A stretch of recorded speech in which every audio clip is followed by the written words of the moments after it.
کچھ چیزیں وضو کے اندر مکروہ ہیں۔ کیا ہیں؟ مکروہ کا مطلب ہوتا ہے ناپسندیدہ۔ کیا؟ ناپسندیدہ، جو اسلام کے اندر پسند نہیں کی گئی ہیں، اچھی باتیں نہیں ہیں۔ ان کے اندر یہ ہے کہ انسان وضو کے دوران ضرورت سے زیادہ پانی خرچ کرے، یہ مکروہ ہے، یا پھر ضرورت سے کم پانی استعمال کرے، یہ بھی وضو کے اندر مکروہ ہے۔ پھر بعض اوقات اکثر یہ دیکھا جاتا ہے کہ جو احباب وضو کرتے ہیں تو زور کے ساتھ اپنے چہرے پر پانی مار رہے ہوتے ہیں، اور جو ساتھ دائیں بائیں بندے بیٹھے ہیں وہ بھی بیچارے تنگ ہو رہے ہوتے ہیں۔ تو وضو کے دوران اس طرح اپنے چہرے پر زور زور سے پانی مارنا مکروہ ہے۔ کیا ہے؟ مکروہ، اس سے بچنا چاہیے۔ پھر وضو کرتے ہوئے دنیاوی گفتگو کرنا، اس سے بھی انسان کو بچنا چاہیے۔ اور اسی طرح اگر وضو کے دوران آپ کو کوئی عذر نہیں ہے تو پھر کسی اور سے مدد لے کر، پانی لے کر، اس سے مدد لے کر آپ نے وضو نہیں کرنا ہے، آپ نے خود بخود ہی وضو کرنا ہے۔ بغیر عذر کے کسی سے مدد لینا وضو کے اندر مکروہ ہے۔ بولیے کیا ہے؟ مکروہ ہے۔ یہ چند چیزیں وضو کے اندر مکروہ ہیں۔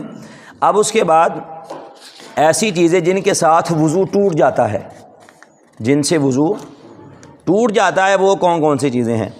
سب سے پہلی بات تو یہ ہے کہ انسان کی شرمگاہ آگے سے یا پیچھے سے جو بھی چیز نکلے گی اس سے انسان کا وضو، چاہے ہوا خارج ہو یا انسان پیشاب کرے یا انسان پاخانہ کرے، اس سے انسان کا وضو ٹوٹ جاتا ہے۔ اس کے بعد ان دو راستوں کے علاوہ انسان کے جسم سے خون نکل آئے۔ کیا نکل آئے؟ خون نکل آئے یا پیپ نکل آئے۔ اب اس کا مسئلہ آپ نے سمجھنا ہے۔ اگر کسی انسان کے جسم سے خون نکلا ہے، کیا نکلا ہے؟ اور خون نکل کر وہیں پر جم گیا ہے، آگے بہا نہیں ہے، آگے مطلب تھوڑا سا خون نکلا ہے، جہاں پر نکلا وہیں پر وہ جم گیا، رک گیا، پھر وضو نہیں ٹوٹے گا۔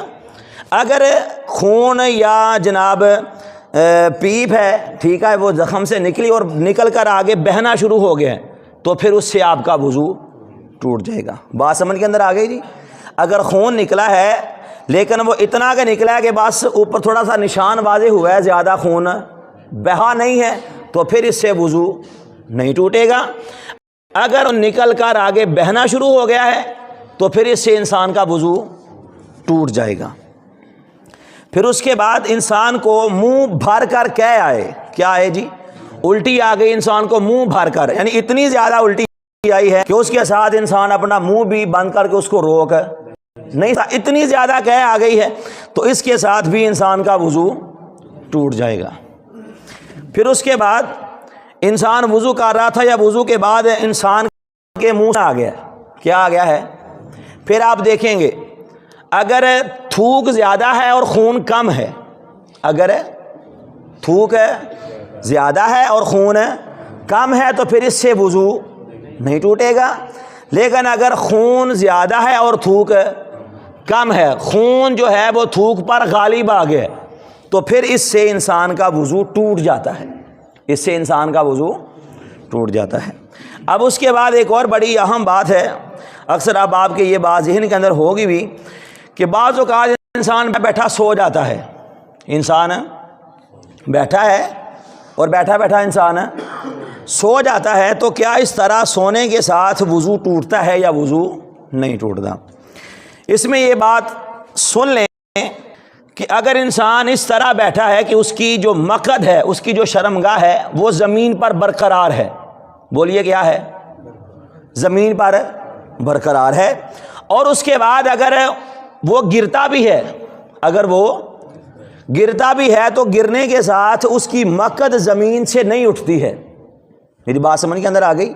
مقعد انسان کی جو پچھلی شرمگاہ ہے، انسان جب زمین کے اوپر بیٹھا ہے، اس طرح بیٹھا ہے، اگر اس نے سہارا لیا تو ظاہری بات ہے جب سہارا آپ ہٹائیں گے تو انسان پیچھے کو گرنا ہی ہے نا اس نے۔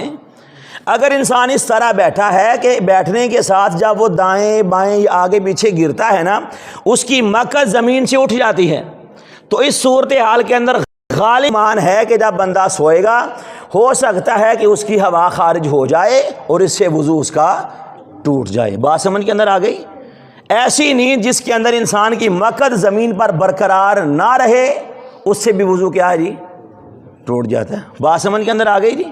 تو اس کے بعد بے ہوش ہو جانا، انسان پر جنون طاری ہو گیا ہے، نشہ ہے اندر، انسان کا جو وضو ہے یہ ٹوٹ جاتا ہے. اس کے بعد انسان دوبارہ سے وضو کرے گا. بات سمجھ کے اندر آ گئی جی.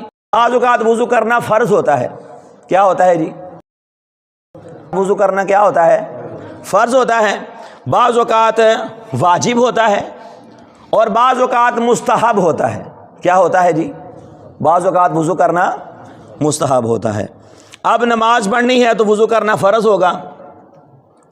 آپ نے قرآن پاک کو ہاتھ لگانا ہے تو پھر وضو کرنا کیا ہوگا؟ اس میں بڑی اہم غلطی کی جاتی ہے کہ یہ خیال ہوتا ہے کہ جو قرآن پاک ہے اس کو وضو کے بغیر ہاتھ نہیں لگانا، اور اگر کسی پیج کے اوپر کوئی آیت لکھی ہوئی ہے تو ہم کہتے ہیں یہ تو ایک آیت ہی ہے، یہ تو ایک کاغذ ہی ہے. یہ یاد رکھ لیں کہ جہاں پر بھی قرآن کی آیت لکھی ہے اس کو آپ چاہے کاغذ پر لکھی ہے، دیوار پر لکھی ہے، جہاں پر بھی لکھی ہے، آپ اس آیت کو اگر ٹچ کریں گے وضو کے بغیر تو یہ گناہ ہے. کیا ہے؟ قرآن کریم چاہے کاغذ پر بھی لکھا ہو اس کو آپ نے وضو کر کے ہی چھونا ہے، وضو کے بغیر آپ اس کو، ہاں جو موبائل کے اندر قرآن پاک ہوتا ہے تو موبائل میں آپ وضو کے بغیر اس کو چھو سکتے ہیں، ٹھیک ہے، لیکن اس کے علاوہ اگر کسی کاغذ پر لکھا ہے تو اس صورتحال کے اندر بھی آپ وضو کے بغیر اس کاغذ کو ہاتھ بھی نہیں لگا سکتے، کیونکہ قرآن پاک کہتا ہے کہ لا یمسہ الا المطہرون، کہ قرآن کو پاک ہوئے بغیر کسی انسان نے چھونا نہیں ہے. تو اتنی بات سمجھ کے اندر آ گئی نہیں. تو یہ چیزیں ہیں جن کے لیے وضو کرنا بعض اوقات واجب ہے، بعض اوقات فرض ہے، اور پھر اس کے بعد کچھ ایسی چیزیں ہیں کہ جن کے بعد وضو کرنا مستحب ہوتا ہے. کیا ہوتا ہے جی؟ مستحب. کر لیں گے تو باعث ثواب ہے، اگر نہیں کریں گے تو پھر آپ کو کوئی گناہ. بعض اوقات انسان نے وضو کیا اس کے بعد بندہ کسی کی غیبت کرتا ہے، چغلی کھاتا ہے، اونچی اونچی بات سے کہا لگا کر ہنستا ہے، ٹھیک ہے. پھر اس کے بعد کسی نے میت کو غسل دیا ہے، اس کے بعد میت کے بعد اب ہمارے ہاں کیا رجحان ہے؟ ہمارے ہاں تو یہ ہے جس بندے نے میت کو غسل دے دیا ہے اب اس پر غسل کرنا واجب ہو گیا ہے. کیا ہو گیا ہے؟ جس بندے نے میت کو کیا کیا ہے؟ غسل دیا ہے. اب اس پر تو شریعت تو یہ کہہ رہی اس پر وضو کرنا بھی لازم نہیں ہے. وضو کر لے گا دوبارہ تو مستحب ہے، اگر نہیں کرے گا تو اس کو کوئی گناہ نہیں ہے. لہٰذا یہ کہہ دینا کہ اس پر غسل کرنا فرض ہو جاتا ہے تو یہ بات مطابق نہیں ہے، یہ شریعت مطہرہ کے خلاف ہے. ہاں وضو کرنا اس کے لیے مستحب ہے لیکن واجب اور فرض نہیں ہے. کوئی بندہ غسل کرتا ہے، غسل جنابت بندہ کر رہا ہے تو غسل سے پہلے وضو کر رہے ہیں تو یہ بھی مستحب عمل ہے. اگر نہیں بھی کریں گے تو آپ کا غسل ہو جائے گا. بات سمجھ کے اندر آ گئی ساری یہاں تک. تو یہ ہیں وضو کے اہم مسائل جو آپ لوگوں نے سن لیے ہیں. اب اگلا جو اہم مسئلہ کل پوچھا گیا تھا اس کی وضاحت سن لیں. پہلی بات تو جو مسئلہ ہے، جو سوال ہے، اس کو پہلے آپ سمجھیں گے تو آپ کو اس کا جواب سمجھ کے اندر آ جائے گا. اور اس کے اندر یہ بات یاد رکھی جائے کہ ہمارا یہاں پر کسی سوال کا جواب دینا کسی اور بندے کو منوانے کے لیے نہیں ہے یا کسی اور کے خلاف نہیں ہے. ہمارا مقصد اور میرا مقصد یہاں پر آپ لوگوں کے ذہن کے بارے میں، جو ذہن کے اندر جو چیزیں پائی جا رہی ہیں، جو سوالات ہیں، جو خدشات ہیں، ان کو کلیئر کرنا ہے. سمجھ آ گئی جی؟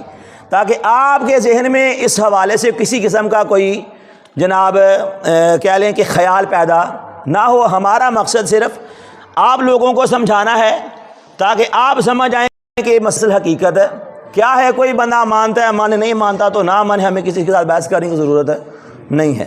اب سب سے پہلی بات جو سوال کل کیا گیا تھا وہ یہ ہے کہ جناب کہ قرآن و حدیث کے اندر افطار کا وقت کیا ہے؟ افطار کا وقت ہے، افطار کب کیا جائے. اس سے قبل آپ لوگوں نے سحری کا جو وقت تھا وہ سنا تھا. امید ہے کہ سب کو اس کی سمجھ آ چکی ہوگی. اب یہ سوال ہے کہ افطار کب کیا جائے، پہلی بات. دوسری بات یہ ہے کہ قرآن یہ کہتا ہے جی، اب یہ سوال ہے کہ ثم اتموا الصیام الی اللیل، کہ تم رات کے آنے تک روزے کو پورا کرو. کیا کرو؟ رات کے آنے تک روزے کو پورا کرو. لہٰذا رات شروع ہوتی ہے جناب غروب آفتاب کے ساتھ، لیکن اس وقت تو اندھیرا ہوتا ہی نہیں، اس وقت تو اجالا ہوتا ہے۔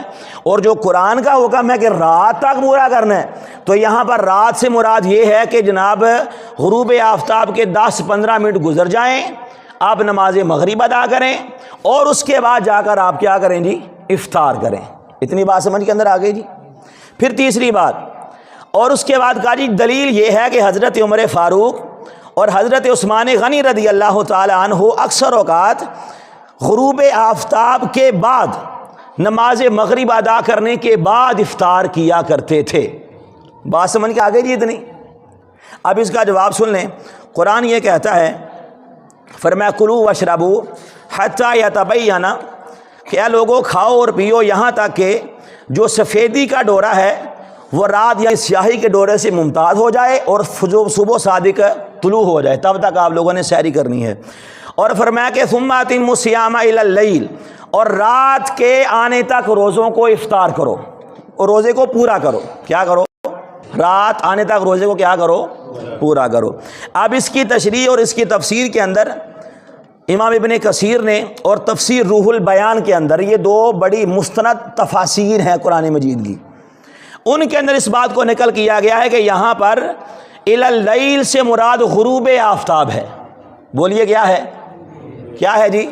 غروب آفتاب ہے۔ جیسے ہی سورج غروب ہوگا انسان روزہ افطار کر سکتا ہے۔ بات سمجھ کے اندر آ گئی؟ یہاں پر چھا جانا مراد نہیں ہے، رات کا چھا جانا مراد نہیں ہے، بلکہ یہاں پر اس سے مراد سورج کا غروب ہے۔ جیسے ہی سورج غروب ہوگا اس وقت افطار کا وقت کیا ہو جائے گا جی؟ شروع ہو جائے گا۔ پھر اس کے بعد حضرت عمر فاروق رضی اللہ تعالیٰ عنہ، اس سے آپ سے یہ حدیث ہے اور یہ صحیح بخاری کی حدیث ہے کہ میرے آقا نے فرمایا کہ جب یہاں سے رات آئے تو اور یہاں سے دن جائے، مطلب جب سورج غروب ہو رہا ہے، فرمایا یہاں سے دن جا رہا ہے اور اس سے آگے سے رات آ رہی ہے، یہ وہ وقت ہے جب روزہ افطار کیا جاتا ہے۔ کیا کیا جاتا ہے؟ جب روزہ افطار کیا جاتا ہے، وہ وقت ہے کہ جب دن جا رہا ہوتا ہے اور رات آ رہی ہوتی ہے۔ اور یہ وقت کون سا ہوتا ہے جی؟ بولیے گا، غروب آفتاب کا۔ پھر اس کے بعد اگلی حدیث ہے، حضرت انس رضی اللہ تعالیٰ عنہ اس حدیث کو روایت کرتے ہیں اور یہ جامعہ ترمذی کے الفاظ ہیں کہ میرے آقا کا یہ معمول تھا کہ حضور نماز مغرب ادا کرنے سے پہلے، نماز مغرب کو ادا کرنے سے پہلے میرے آقا چند تر کھجوریں لیتے اور ان کے ساتھ روزہ افطار کرتے تھے۔ اور اگر آپ کے پاس چند تر کھجوریں نہ ہوتی تو پھر میرے آقا چند خشک چھوارے لیتے اور ان سے روزہ افطار کرتے، اور یہ بھی نہ ہوتا تو پھر میرے آقا پانی کے چند گھونٹ کے ساتھ روزہ افطار کیا کرتے تھے۔ کب؟ مغرب کی نماز سے پہلے۔ پھر ایک اور حدیث ہے، حضرت انس اس حدیث کو روایت کرتے ہیں اور اس سے امام ابن حبان نے بیان کیا ہے، فرمایا کہ ہم نے کبھی نہیں دیکھا کہ حضور نے مغرب کی نماز سے پہلے افطاری نہ کی۔ دیکھتے تھے حضور کا یہ معمول تھا کہ میرے آقا پہلے افطاری کرتے اور اس کے بعد آ کر نماز مغرب کو ادا کرتے تھے۔ تو یہ حضور کا معمول تھا کہ جیسے سورج غروب ہوتا تو میرے آقا فوراً سے کیا کرتے تھے؟ روزہ افطار کر۔ پھر ایک اور روایت ہے، سنن ابو داؤد کی حدیث ہے کہ میرے آقا نے فرمایا کہ میرے پاس اللہ کا فرشتہ جبرائیل امین آیا اور اس نے مجھے مغرب کی نماز اس وقت پڑھائی جب روزہ دار اپنا روزہ افطار کرتا ہے۔ کیا کرتا ہے؟ کیا کرتا ہے؟ تو غروب آفتاب کے وقت آ کر انہوں نے مجھے نماز مغرب پڑھائی اور فرمایا یہی وہ وقت ہے کہ جب کیا کرتا ہے روزہ دار روزہ اپنا افطار کرتا ہے۔ تو لہذا افطاری کا وقت بولیے کیا ہے؟ غروب آفتاب۔ کیا ہے؟ جیسے ہی سورج غروب ہوا ہے فوراً سے افطار کرنا آپ پر کیا ہے جی؟ جائز ہے، اس میں کوئی شرعی جو جناب کوئی مسئلہ اس کے اندر نہیں۔ بس ایک حدیث، اور اس کو پڑھ کر یہ لوگوں کو گمراہ کیا جاتا ہے کہ دیکھیں حضرت عمر فاروق کا معمول ہے، حضرت عثمان غنی کے بارے میں یہ آتا ہے کہ آپ نے نماز مغرب کے بعد روزہ افطار کیا تھا، لہٰذا پہلے آپ بھی مغرب پڑھیں اس کے بعد کیا کریں؟ روزہ افطار کر لیں۔ اب اس کی وضاحت سن لیں کہ پہلی بات تو یہ ہے کہ ایک طرف صحابہ کا معمول ہو اور ایک طرف حضور کا فرمان عالی شان ہو، تو ہم نے کس کو لینا ہے؟ حضور کے فرمان عالی شان کو۔ یہ بات تو سمجھ کے اندر آ گئی کہ جہاں پر حکم حدیث لگا رہی ہے، ادھر صحابہ کا معمول ہے، تو ہم کس کو لیں گے عمل کرنے کے لیے؟ صحابہ کے عمل کو یا حضور کا فرمان؟ حضور کا فرمان۔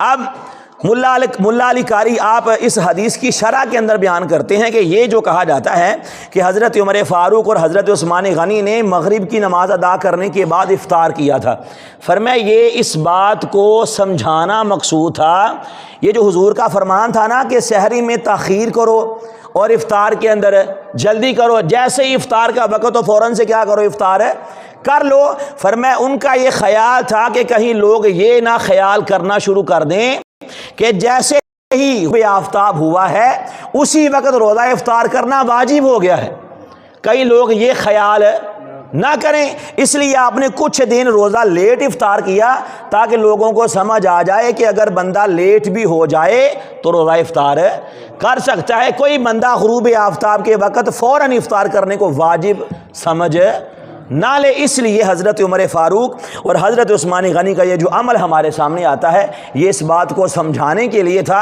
اس بات کی دلیل کے لیے نہیں تھا کہ جناب آپ مغرب کی نماز کے بعد افطار کریں۔ تو بات سمجھ کے اندر آ گئی جی سب کو، افطار کا وقت وہی ہے کہ جو جناب غروب آفتاب کا ہے، غروب آفتاب جیسے ہی ہوگا فوراً سے انسان کے لیے افطار کرنا بولیے کیا ہے، جائز ہے، اور یہی قرآن کا حکم ہے اور یہی احادیث مصطفیٰ کا حکم ہے اور یہی جناب آبا و تابعین کا معمول ہے۔ اللہ تعالی ہم سب کو ان پر عمل کرنے کی توفیق عطا فرمائے۔ ایک کافی دیر پہلے ہی ہو گیا ایک دے اج دے درس دے وچ بھی قرآن دی آیت کسی کاغذ تے لکھی ہوئے تا بھی وضو کرنا، بندہ بازار چ گزر رہا اور تے غسل واجب نہیں گا، قرآن دا کوئی ورقہ ڈگیا زمین تے وہ انہوں نہیں چکدا، وہ وضو کرن چل جاندا تے او دے اتوں دی کوئی ٹرالی ٹریکٹر کوئی چیز گزر جے، ایک تے اے ہو گیا، ٹھیک ہے۔ دوسرا یہ آ کہ جس طرح تسی کہا بھی کسے دے عقیدے تے سانو کسے دے عقیدے تے نہیں اعتراض، لیکن عقیدہ ہی بخشش دا ذریعہ بننا۔ بعض لوگ اس عقیدے دے قائل نہیں ہوندے، مثال کے طور تے ساڈی مسجد جی نماز پڑھن والے بندے اچھی آمین کہن دے قائل نہیں گے، لیکن وہ ویکھو ویکھی بھی فلاں نے کل نماز اتنے پڑھی سی انہیں کہتا یہ بارے آگاہ کرنا ٹھیک ہے کل۔ دوسرا تیسری گل یہ کہ جڑا تسی یہ بیان کیتا ہے نا تے جڑے بندے نیٹ تو جُتی منگا لین نا، نیٹ دے اتوں دین نہیں لئیدا، دین علماء کرام کو سکھی دا، وہ جُتی منگا لو آن لائن وہ بھی نہیں صحیح نکلدی تو دین کتوں صحیح نکلنا۔ تے جن نے یہ گل کہی ہے نا دیر نہ روزہ کھولنا، اور عمر فاروق نو آپ نہیں مانتا۔ یہ جی وضاحت سن لو پہلے نا، جڑا نا کاغذ کے اوپر آیت لکھی ہے بندہ بازار چو گزریا گری ہوئی، انسان کو اتنی کہ سمجھ ہے، میں چلو مسئلہ سن لو باقی چلو کل سنا جائے گا۔ کاغذ کے اوپر قرآن پاک کی آیت لکھی ہوئی ہے نا، اور یہ نہیں ہے کہ سارے کاغذ کے اوپر ہی لکھیا ہوئے، ہو سکتا ہے اور اکثر اوقات ایک لائن کے اوپر لکھیا ہوئے گا، پیج کے اوپر لکھا ہوئے گا، سیڈا تو پیج خالی ہوئے گا، ٹھیک ہے۔ احتیاط یہ ہے کہ جس جگہ تے آیت نہیں لکھی ہے اتوں انسان ٹھیک ہے اٹھا کے انہوں جناب کسی اچھی جگہ رکھ دے، گل سمجھ اندر آ گئی جی۔ ضروری نہیں ہے کہ سارے دے سارے پیج کے اوپر ہی آیت لکھی ہوئے، ٹھیک ہے، ہو سکتا ہے کہ بعض اوقات سینٹر چ لکھی ہے اور سائڈاں دے پیج، اکثر اوقات اس طرح نہیں ہوتا ہے، پیج جناب سائڈاں دے کدی لائن خالی ہوندی ہے، جتھوں پیج خالی ہے اتوں انسان اٹھا